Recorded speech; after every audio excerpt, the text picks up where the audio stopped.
Hogwarts Night. Chapter 1 The Whispering Castle. Luna Lovegood sat cross-legged on a plush cushion, her silvery eyes gleaming in the soft candlelight of the Ravenclaw common room. Around her, 5 first-year students huddled in a semicircle, their small faces a mixture of homesickness and wonder. Outside the arched windows, the Scottish Highlands were draped in a velvet blanket of night, stars twinkling like diamonds against the darkness. "Is it true that the castle whispers at night?" asked Emma, a tiny girl with russet braids who hadn't slept properly since arriving at Hogwarts 3 weeks ago. Luna tilted her head, causing her radish earrings to swing gently. "Oh yes," she replied in her dreamy voice. "Hogwarts speaks all the time if you know how to listen." "I've heard strange sounds," confessed Oliver, the smallest boy of the group, hugging his knees to his chest. "Like sighing behind the walls." Luna smiled. "That's because Hogwarts breathes. It's very old and very magical. Would you like me to show you?" 5 pairs of eyes widened, and heads nodded eagerly. "Meet me here at midnight," Luna whispered. "Wear your warmest slippers." The clock tower had just finished its 12 solemn chimes when Luna led her little band of first years through the silent corridors. She moved with quiet confidence, her wand tip glowing with a soft blue light, illuminating just enough of their path. "Won't we get in trouble?" whispered Mateo, glancing nervously over his shoulder. "The castle allows night wanderings when they're necessary for healing hearts," Luna explained as if this were common knowledge. "And homesickness is a particular kind of heart hurt that Hogwarts understands well." They climbed a narrow spiral staircase that none of the children recognized, their footsteps muffled by an ancient carpet runner patterned with stars. "This staircase isn't here during the day," Luna explained. "It only appears when the moon is waxing and someone needs to find their way to the listening gallery." "The what?" asked Priya, her dark eyes curious behind round spectacles. "You'll see," Luna promised. At the top of the stairs, they found themselves in a long, narrow gallery with tall windows on one side. The glass was so clear it seemed almost invisible, offering an unobstructed view of the night sky. On the opposite wall hung tapestries so old their original colors had faded to gentle whispers of blue, silver, and gold. "Welcome to the listening gallery," Luna said softly. "This is where Hogwarts speaks most clearly." The children stood in awe, taking in the magical space that wasn't mentioned in Hogwarts, a history, or shown on any school tour. "Now," Luna instructed, sitting down on a cushioned window seat, "close your eyes and just listen." The children followed her example, finding seats along the windows. At first they heard nothing but their own breathing and the occasional rustle of robes. But gradually, as their minds quieted, other sounds emerged. There was a gentle humming, like a lullaby without words, a soft creaking of ancient wood settling, the whisper of magic flowing through stone veins, and beneath it all, a rhythm like a heartbeat, slow, steady, and immeasurably old. "That's Hogwarts," Luna whispered, not opening her eyes. "The founders built their magic into every stone. The castle remembers everyone who's ever walked its halls. It knows when children are sad or scared." "It sounds friendly," said Emma with wonder in her voice. "It is," Luna agreed. "Hogwarts has been a home to generations of young witches and wizards. It knows what it means to protect those within its walls." As they sat listening, the castle's voice grew more distinct, not with words but with feelings. Warmth, safety, welcome. The ancient magic wrapped around them like a comforting blanket. Oliver, who had been the most frightened of nighttime noises, was the first to smile. It's saying good night to us." Luna nodded. "Every night, whether you hear it or not." They stayed in the gallery for an hour, sometimes talking softly, sometimes just listening to the castle's night song. When Luna finally led them back to their dormitories, their steps were lighter, their eyes heavy with welcome sleepiness. "Can we come back tomorrow?" Matteo asked as they reached the staircase to the boys' dormitory. Luna smiled her mysterious smile. "The listening gallery appears when it's needed. But now you know how to hear Hogwarts wherever you are in the castle. Just close your eyes and remember what you felt tonight." As the first years climbed to their beds, the stone walls seemed to pulse with gentle magic, and the night shadows no longer held anything frightening. Above them, unnoticed, nearly headless Nick floated silently, watching with a transparent smile before gliding away to find Luna. "Well done, Miss Lovegood," he said when he caught up with her in the corridor. "You've shown them the first secret of the Night-Knight's path." Luna gazed up at the ghost with her serene smile. They were ready to learn that Hogwarts is never just a school. It's alive with magic that cares for everyone within its walls. "Indeed," Sir Nicholas agreed with a courtly bow. "And tomorrow night, the Astronomy Tower Gardens," Luna decided. "I think they're ready to meet the stars." Chapter 2. Starlight Gardens. The following evening found Luna waiting patiently in the Ravenclaw common room, a small basket hanging from her wrist. One by one, the first years appeared, their eyes brighter than they had been the night before. Emma's hair was neatly braided with a blue ribbon and Oliver had polished his shoes. "Are we going back to the listening gallery?" Priya asked hopefully. Luna shook her head, her blonde hair catching the firelight. "Tonight, the stars are calling. Have you ever wondered where shooting stars go after they fall?" The children exchanged puzzled glances. "I thought they just burned up," said Matteo, who had grown up in the Muggle world. "Some do," Luna replied with a mysterious smile. "But others find their way to special gardens. Follow me and step lightly. We don't want to wake the portraits." This time, Luna led them upward, past sleeping portraits and suits of armor that seemed to shift slightly as they passed. They climbed and climbed until they reached the base of the astronomy tower. "But we've had astronomy class here," Oliver whispered, confused. "There's no garden." "Not in the tower," Luna agreed, turning away from the familiar staircase. Instead, she tapped her wand against what appeared to be a solid stone wall.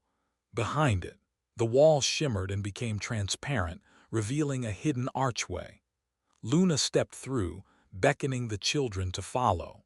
They emerged onto a circular terrace that wrapped around the astronomy tower, a place none of them had ever seen before.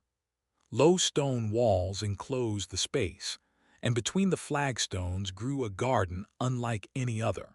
Silvery blue plants with translucent leaves reached toward the night sky. Flowers shaped like tiny stars opened their petals, releasing a subtle perfume that smelled like winter sunshine. "Welcome to the Starlight Garden," Luna said softly.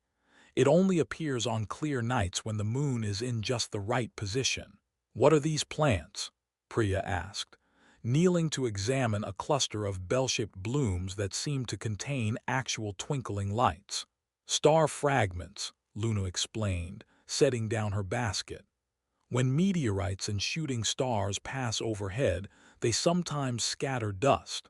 The magic of Hogwarts collects it, and these gardens grow from the cosmic debris." Emma gasped as a flower near her feet suddenly opened, revealing a miniature galaxy swirling inside its center. "It's beautiful." Luna nodded, her face serene in the starlight. "The founders created this garden as a place of healing.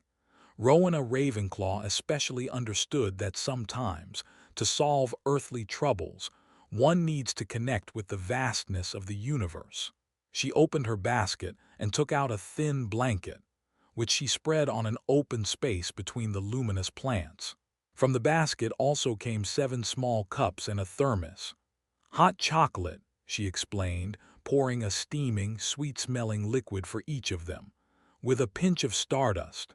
The children settled on the blanket, cupping their hands around the warm drinks. Above them, the night sky spread out in breathtaking clarity, more stars visible than they had ever seen before. "The garden magnifies the stars," Luna told them, pointing upward. "And sometimes If you're very fortunate, you might see. As if on cue, a shooting star blazed across the heavens. The children gasped in delight. To their astonishment, as the meteor streaked overhead, several of the plants in the garden began to glow more brightly, as if responding to their celestial cousin. "They're saying hello," Luna whispered. A gentle sound filled the air, like crystal bells tinkling in a breeze. The star flowers were vibrating, creating music that resonated with something deep within each child's heart. "The star song," said a new voice, and the children turned to see nearly headless Nick floating at the edge of the garden, his translucent form silvery in the starlight. "Sir Nicholas," Luna greeted him with a smile. "I was hoping you might join us." The ghost bowed elegantly. "I never miss a chance to visit the Starlight Garden.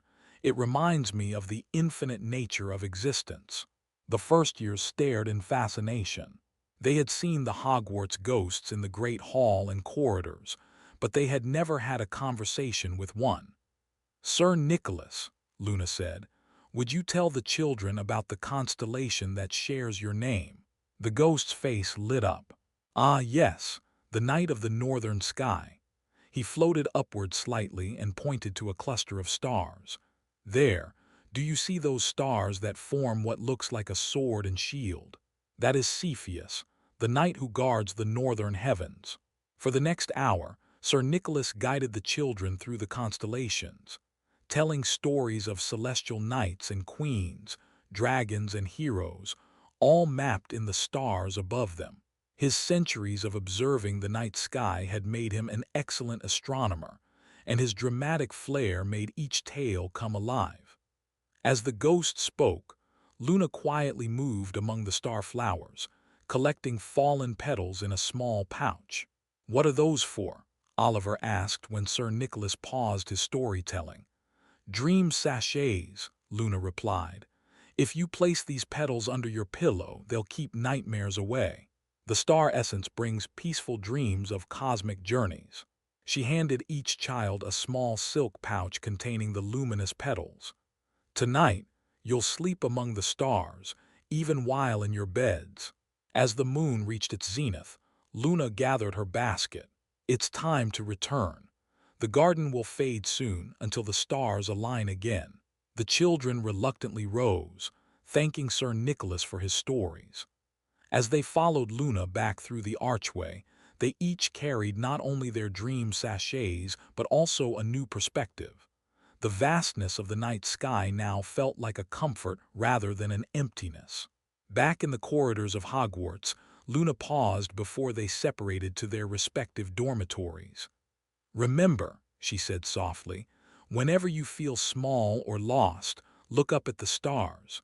The same light that shines on them shines on you.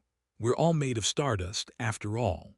That night, 5 young students drifted to sleep with star-scented sachets beneath their pillows, their dreams filled with gentle cosmic journeys through constellations that Sir Nicholas had named for them.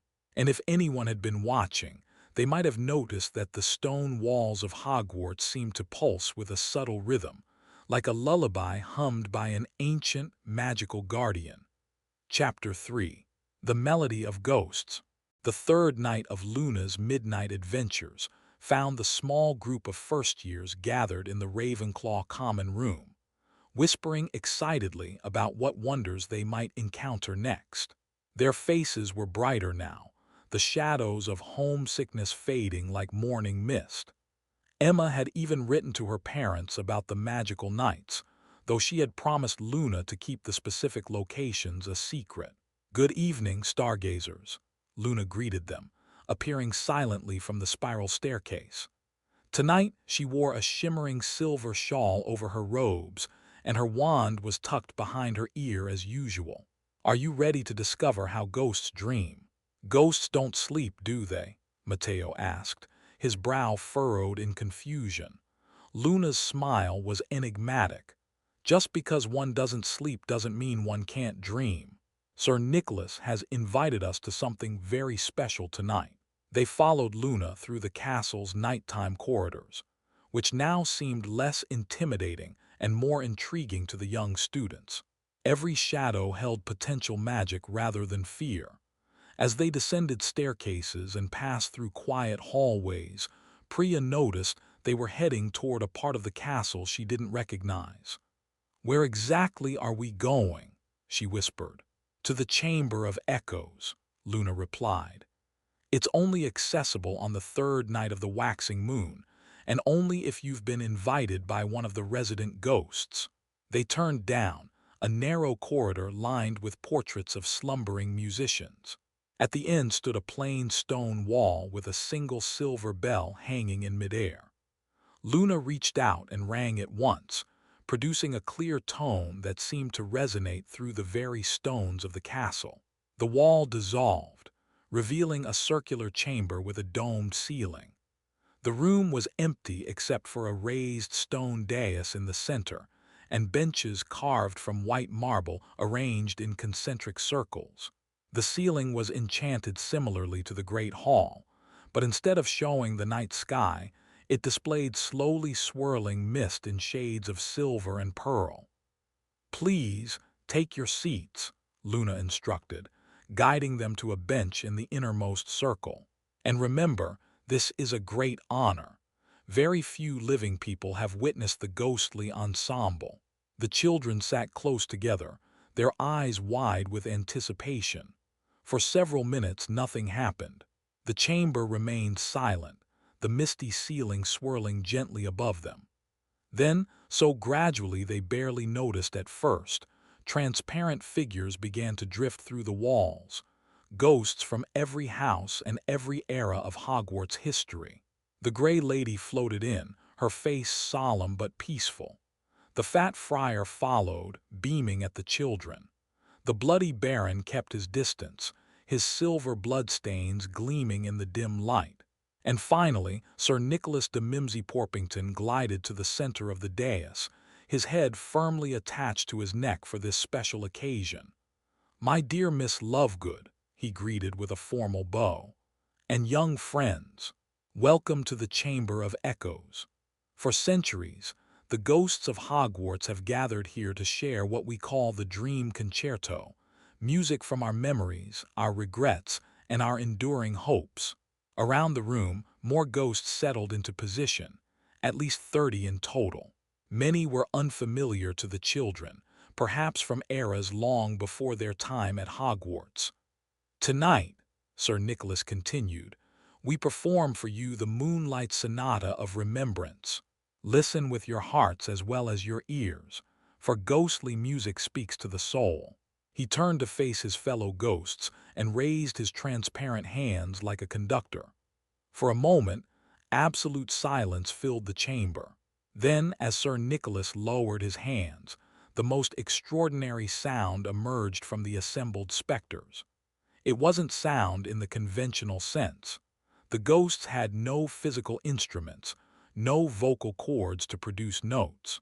Instead, it was as if the very essence of music had been distilled into pure emotion. The melody began softly, a whisper of longing that seemed to arise from the stones themselves. It wove through the air in visible strands of silvery light, creating patterns that danced above the dais. Emma felt tears spring to her eyes, though she couldn't have explained why. Oliver leaned forward, transfixed by the flowing ribbons of soundlight. Matteo closed his eyes, his expression peaceful. Priya and Sarah sat hand in hand, watching the ghostly orchestra with wonder. The music shifted, becoming more complex. Within it, the children could somehow hear distinct voices, not singing words but expressing feelings more profound than language could capture. Yearning, regret, joy remembered, love that transcended death itself. "They're sharing their memories," Luna whispered. "Every ghost here once lived and loved. This is how they keep their humanity, by remembering what it meant to be alive." The Gray Lady stepped forward, and her contribution to the ghostly symphony was like a mountain stream, clear, cold, and filled with quiet strength. The Fat Friar's melody was warm and rolling, like laughter embodied in sound. Even the Bloody Baron's somber, Deep tones held a kind of terrible beauty. As the concert continued, something remarkable happened.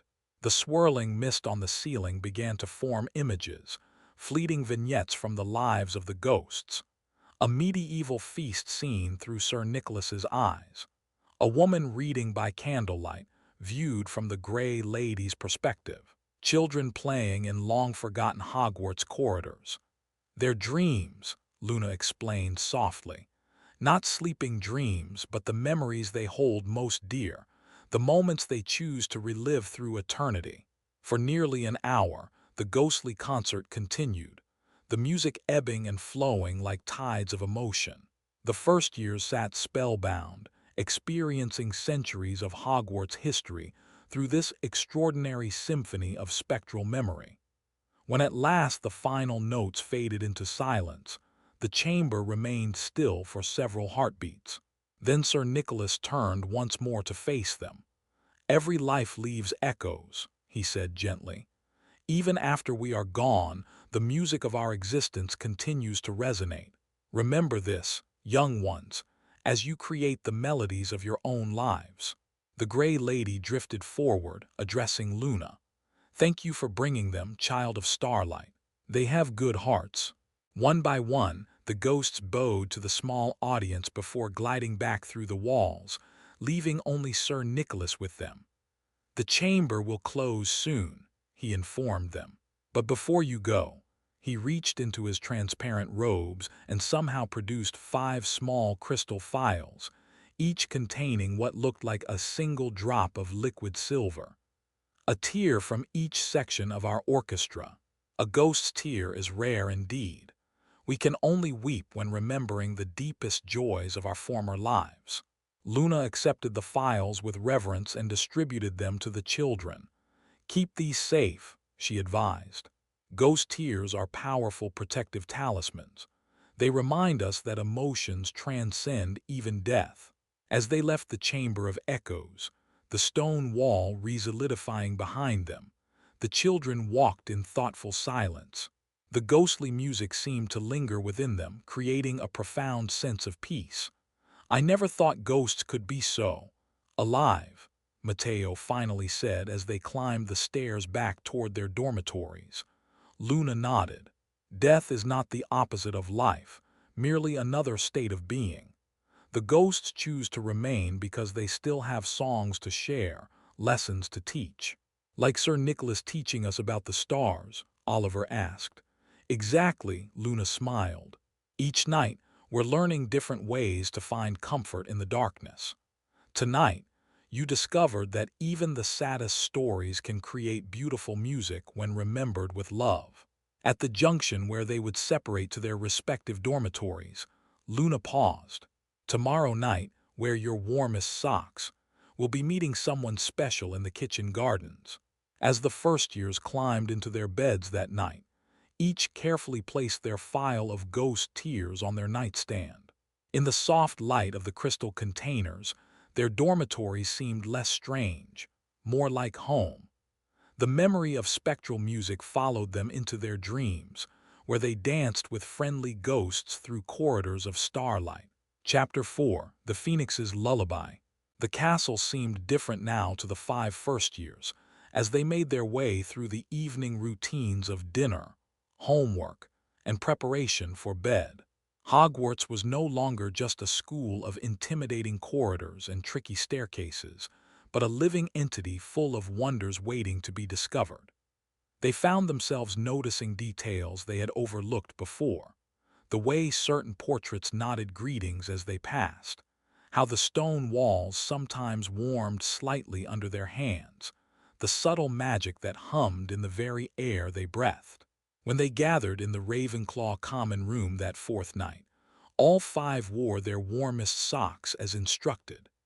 Emma had even brought along her favorite woolen hat with pompons that changed color according to her mood. "Good evening, dreamers," Luna greeted them. Tonight she carried what appeared to be a small cage covered with a velvet cloth. Curious chirping sounds emerged from beneath the fabric. "What's that?" Oliver asked, pointing to the cage. Luna's smile was mysterious. Nightingale beans, they only sprout under phoenix song. Before any of the children could question this puzzling statement, nearly headless Nick drifted through the wall. Ah, punctual as always, Miss Lovegood. Are our young explorers ready for tonight's adventure? The children nodded eagerly, now completely at ease with the ghostly night. In just 3 nights, Sir Nicholas had transformed from a somewhat alarming specter to a trusted friend and guide. Tonight's journey requires a guide who can pass through walls, Luna explained as they left the Ravenclaw Tower. We're visiting a place that's usually off-limits to students. Are we breaking rules? Priya asked, her voice a mixture of concern and excitement.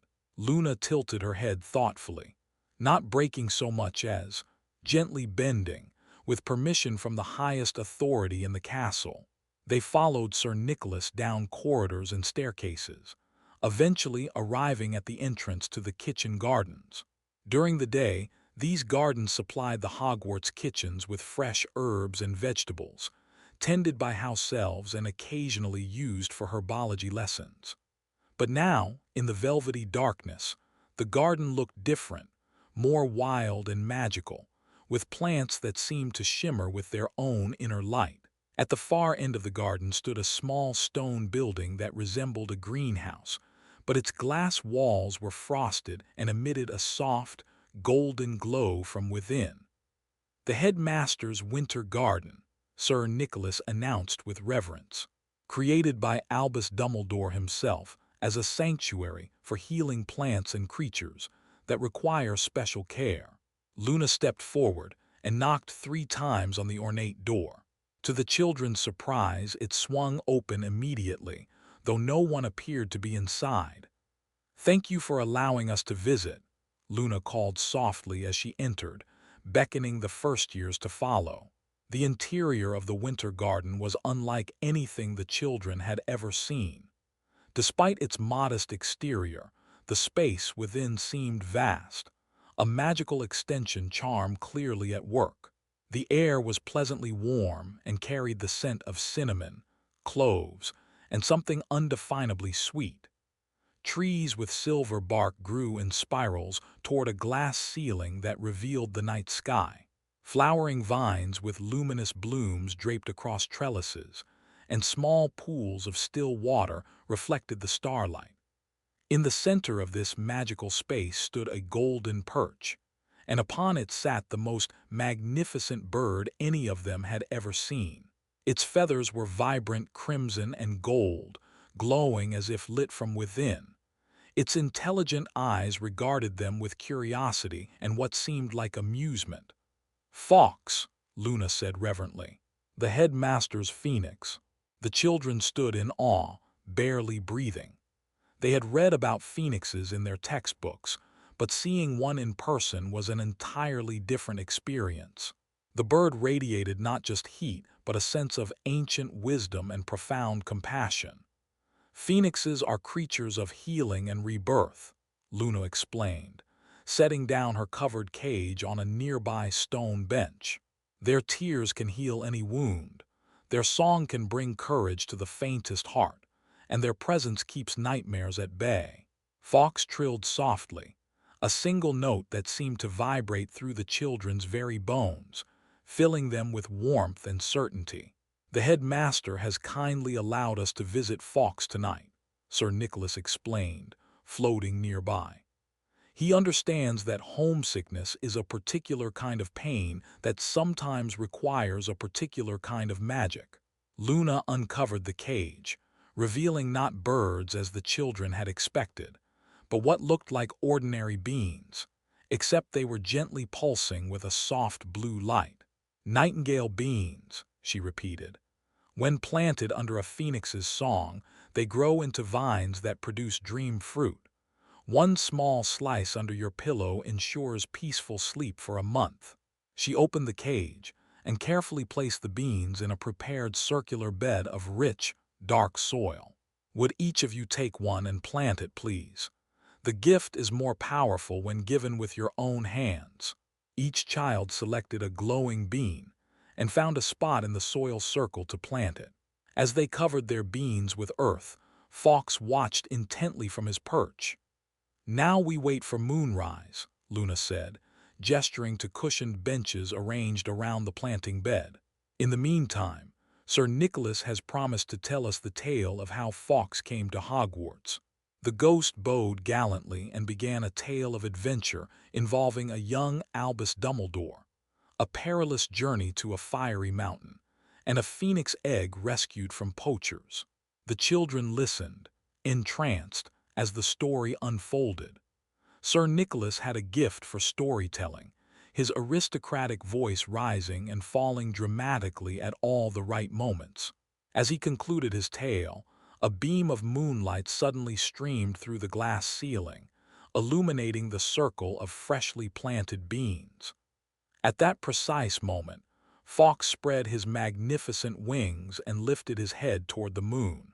The song that emerged from the phoenix defied description. It was like liquid starlight transformed into sound, pure, crystalline notes that seemed to bypass the ears and speak directly to the heart.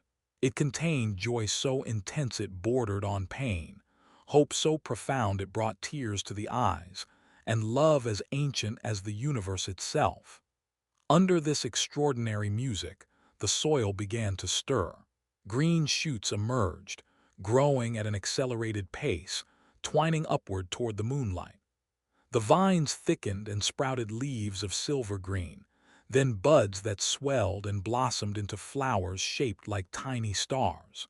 As the phoenix's song reached its crescendo, the flowers transformed into small, luminous fruits that resembled peaches made of moonlight. The entire process, which would normally take months, occurred in minutes under the magical influence of Fawkes's song. When the last note faded, the garden fell into a profound silence.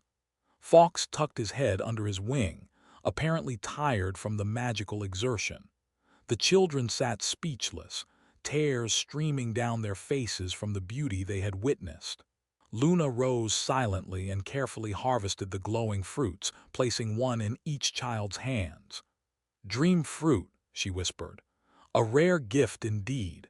Keep it safe, and when nightmares threaten, a small slice will bring phoenix dreams instead." As they prepared to leave the winter garden, Fawkes suddenly roused himself and flew once around the room.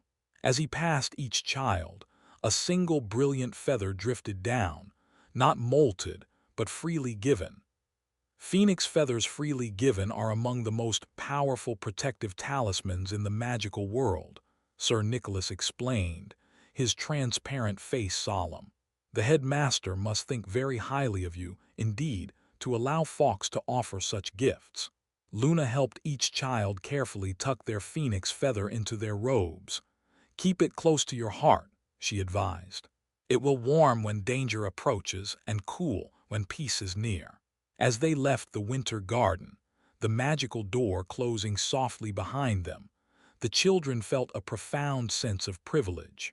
They had been granted access to one of Hogwarts' most sacred spaces and received gifts of extraordinary magic. "Tomorrow night," Luna said as they walked back toward their dormitories, "we complete our journey. The Night-Knight's final lesson awaits in the Room of Requirement." That night, each child placed their dream fruit on their nightstand beside their phial of ghost tears. The combined magical items created a gentle glow that kept the darkness at bay. As they drifted to sleep, echoes of Phoenix song followed them into dreams filled with flight and freedom, healing any lingering homesickness in their hearts. Chapter 5. The Night-Knight's Heart. The final night of Luna's promised adventures arrived with a sense of anticipation that had the 5 first-years fidgeting through their evening classes. They had changed in subtle but significant ways over the past 4 nights. Their eyes held a quiet confidence now. Their steps through the castle corridors were surer, and they faced the challenges of magical education with newfound resilience. Professor Flitwick had even commented on the transformation during Charm's class that afternoon, awarding 5 points to each house represented in their little group for exemplary adaptation to Hogwarts life. When they gathered in the Ravenclaw common room that night, Luna was already waiting. She wore midnight blue robes embroidered with tiny stars that seemed to twinkle with real light. Her long blonde hair was braided with silver ribbon, and for once, her wand was in her hand rather than behind her ear. "Tonight," she said softly, "we meet the Night-Knight properly." The children exchanged puzzled glances. They had assumed Sir Nicholas was the Night-Knight that Luna had referred to in her stories. "Not Sir Nicholas?" Emma asked. Luna's smile was enigmatic. "Sir Nicholas has been our guide, but the true Night-Knight is someone, or something else entirely. Come, we have a journey ahead of us." To their surprise, they didn't find Sir Nicholas waiting in the corridor outside. Instead, Luna led them alone through the castle, taking unfamiliar routes that somehow avoided all prefects, professors, and even Mrs. Norris. They climbed to the 7th floor, to a corridor the first years had passed many times without noticing anything special. Luna stopped before a blank stretch of wall opposite a tapestry showing trolls in tutus. "This," she announced, "is the entrance to the Room of Requirement, Hogwarts' greatest secret. It becomes whatever the seeker needs most." She paced back and forth 3 times, her eyes closed in concentration. The children gasped as a polished oak door materialized in the previously blank wall. "Tonight, I've asked it to become the Hall of Inner Light," Luna explained, placing her hand on the ornate doorknob. "Are you ready to meet the part of Hogwarts that watches over sleeping students?" The children nodded, their eyes wide with anticipation. Luna pushed open the door, and they stepped into a circular chamber unlike anything they had seen in their previous adventures. The room was vast, its ceiling lost in shadows high above. The walls were lined with tall windows, though they couldn't possibly lead outside given their location within the castle.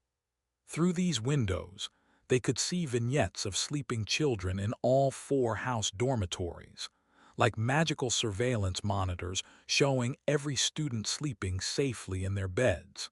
The floor was a mosaic depicting the Hogwarts crest, but altered in a subtle way. The 4 animals of the houses were arranged protectively around a central figure of a knight with a star where his face should be. The mosaic glowed with soft light that pulsed gently, like a heartbeat. In the center of the room stood a suit of armor unlike any in the corridors of Hogwarts. It was silver, but with a patina that suggested great age. The breastplate bore the same modified Hogwarts crest they saw in the mosaic. Most strikingly, where the helmet should have had a visor, there was instead a transparent crystal that emanated soft, golden light. "The Night-Knight," Luna said reverently, approaching the armor. "Guardian of dreams, protector of the sleeping, keeper of childhood wonder." As if responding to her words, the suit of armor moved, not with the clanking awkwardness of the enchanted suits that lined Hogwarts corridors, but with fluid grace. It bowed deeply to the assembled children. "For 1,000 years," Luna explained, "the Night-Knight has patrolled the corridors of students' dreams, keeping nightmares at bay. It was created by all 4 founders together, imbued with their combined protective magic." "But it's just armor," Matteo said uncertainly. "How can it enter dreams?" At that moment, Sir Nicholas glided through one of the walls, followed by the Grey Lady, the Fat Friar, and even the Bloody Baron. The house ghosts arranged themselves in a semicircle behind the Night-Knight. "Not just armor," Sir Nicholas corrected gently. "A vessel for the purest protective magic Hogwarts possesses. The Night-Knight contains a fragment of each founder's essence, given willingly to create a guardian for their students' most vulnerable hours." The Grey Lady, who rarely spoke to students, stepped forward. "My mother, Rowena Ravenclaw, contributed wisdom, the ability to distinguish real fears from imagined ones." The Fat Friar nodded. "Helga Hufflepuff added compassion, so the knight would comfort as well as protect. Salazar Slytherin, despite his reputation, The bloody Baron intoned in his deep, hollow voice, gave cunning, the ability to outthink and outmaneuver even the most insidious nightmares. And Godric Gryffindor, Sir Nicholas concluded, provided courage, so that the knight could face any darkness without fear. Luna gestured for the first years to form a circle around the Night-Knight. Usually, the knight remains invisible to students, working in the realm between waking and dreaming. But occasionally, when children are struggling to find their place at Hogwarts, the knight reveals itself to those who need its guidance most. The crystal in the knight's helmet brightened, and to the children's astonishment, it began to project images into the air above them, scenes from their previous night's adventures. The listening gallery, the Starlight Garden, the Chamber of Echoes, the Winter Garden with Fawkes.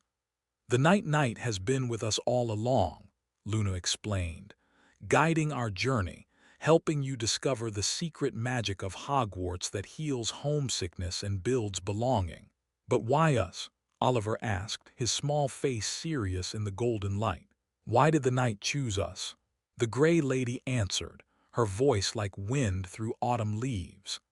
"The knight chooses those who will become guardians themselves, students who will carry its lessons forward, helping others find their way home to Hogwarts." Luna nodded. "That's why I was chosen 3 years ago, when I first came to Hogwarts feeling so alone. The knight showed me Hogwarts' secret heart, and when I was ready, it guided me to find others who needed the same journey." The Night-Knight moved again, reaching out with gauntleted hands to present something to each child.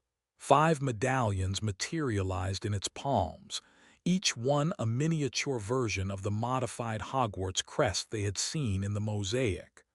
"The badge of the Night-Knight," Sir Nicholas explained, "invisible to all except those who have been chosen. When you wear it, you'll always be able to hear Hogwarts singing, see the star gardens blooming, remember the ghost songs, and carry Phoenix courage in your heart." Luna helped each child pin their medallion to the inside of their robes, directly over their hearts. As she did so, the Night-Knight placed its hand briefly on each child's head in blessing. "Now for the final gift," Luna said, stepping back to stand with the ghosts. The Night-Knight's heart. The armor opened its breastplate, revealing not emptiness but a swirling nebula of magical light, stars and galaxies in miniature, spinning in cosmic dance. From this inner universe, 5 tiny stars detached themselves and floated toward the children. "Cup your hands," Luna instructed. The children obeyed, and each star descended into their waiting palms. The stars didn't burn but felt warm and somehow alive, pulsing in rhythm with their own heartbeats. "The star is both a gift and a responsibility," the Grey Lady told them. "It connects you forever to Hogwarts' protective magic. When you feel lost or afraid, it will guide you home. And when you find others who are lost, it will help you guide them too." "What do we do with them?" Priya asked, staring in wonder at her star. "Place them where they belong," Luna said simply. Instinctively, each child brought their star to their chest. Instead of stopping at the surface, the stars passed painlessly through robes and skin, coming to rest somewhere deep inside, not physically, but in that place where magic meets emotion. A wave of profound belonging washed over the first years. In that moment, they understood Hogwarts not just as a school, but as a living entity that had accepted them completely. They were home. The Night-Knight bowed once more, then stepped back into a recess in the wall. As the children watched, the alcove sealed itself, the armor disappearing from view. "The knight returns to its duties," Sir Nicholas explained, "patrolling the dream corridors, keeping watch over all who sleep within these walls." "Will we see it again?" Emma asked, her hand pressed to her chest where the star had entered. Luna smiled. "You'll feel its presence every night as you fall asleep. And someday, perhaps, it will call upon you to help guide other lost children home to Hogwarts." The ghosts drifted away one by one, each nodding respectfully to the first years before disappearing through the walls. Finally, only Luna and Sir Nicholas remained with the children. "Our midnight journeys are complete," Luna said. "But the night-night's work continues through you. Watch for the signs of homesickness in others. Listen for the quiet fears behind brave faces. And when you find someone in need of Hogwarts' deeper magic, we'll know what to do," Oliver finished confidently, standing a little taller than he had 5 nights ago. Sir Nicholas beamed at them. "Indeed you will, young knights, indeed you will." As they left the room of requirement, they noticed the door vanished completely behind them. Not even a seam in the wall remained to mark its existence. Yet somehow, they knew they would be able to find it again when needed. Walking back to their dormitories for the last time as Luna's midnight explorers, the 5 first-years fell into natural conversation about classes, Quidditch, and weekend plans. Their steps were light, their laughter came easily, and the corridors of Hogwarts welcomed them like old friends. At the point where they would separate to their different houses, they paused to thank Luna. "Will we still see you?" Mateo asked. Luna's dreamy smile was warm with affection. "Of course. We're all part of Hogwarts now, and the night-night has bound us together as surely as if we shared a common room." "Good night, Sir Nicholas," the children chorused as the ghost prepared to depart. "Sleep well, young knights," he replied with a courtly bow. "Dream of stars and phoenixes and the music of remembered joy." As the first-years settled into their beds that night, each felt the gentle pulse of the star within them, synchronized somehow with the ancient heartbeat of the castle itself. The dream fruit on their nightstand seemed to glow a little brighter, the phials of ghost tears sang faintly, and the phoenix feathers warmed against their hearts. Beyond the castle walls, the Scottish night wrapped Hogwarts in darkness, but within, 1,000 years of magic kept watch over sleeping children. And if anyone had been able to see into the realm between waking and dreaming, they might have glimpsed a silver knight with a star for a face, patrolling the corridors of young minds, ensuring that nightmares fled before its light and only peaceful dreams remained. In the Ravenclaw Tower, Luna Lovegood smiled in her sleep, her hand resting over her heart where her own star had dwelled for 3 years now. The night-night had chosen well, both in her and in the 5 new guardians who would carry its magic forward. Hogwarts had taught her many things, but this lesson was perhaps the most important. Home isn't always a place you find. Sometimes it's a place you create by helping others belong.